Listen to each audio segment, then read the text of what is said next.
વિરોધ હતો હવે વિરોધ ચરમસીમાએ પહોંચ્યો છે અને હવે ગઈકાલે પણ એક સ્ટેટમેન્ટ આવ્યું છે કે રૂપાલા હજી નહીં બદલાય. હવે ઢોલકા વગાડતા થઈ ગયા, ભજન કરતા થઈ ગયા. શું આ ઢોલકા વગાડતા ને ભજન કરતા થઈ ગયા? હવે અમને રામ યાદ આવવા માંડ્યા. અને આનો ભૂતકાળ તમે જુઓ. હું ખોટો હોય તો મને માનહાનિનો દાવો કરો. એના વિડીયો, એના બધા મેસેજ ફરતા થયા છે. આ ભાઈ મૂળ છે ને અમરેલીની અંદર, આ ભાઈ રેપ કરતા પકડાઈ ગયેલા.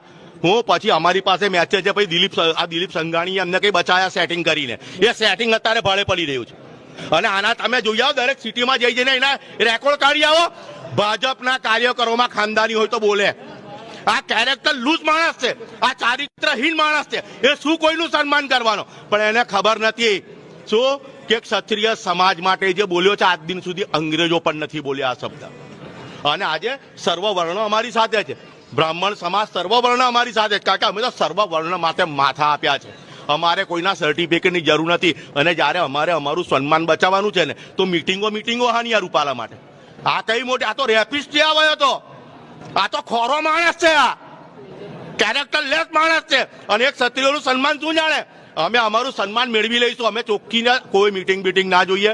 રૂપાલાની ટિકિટ કાપો નહીં તો અમારો સમાજ એને રાજકીય ઇન્કાઉન્ટર કરવા અમે સક્ષમ છીએ.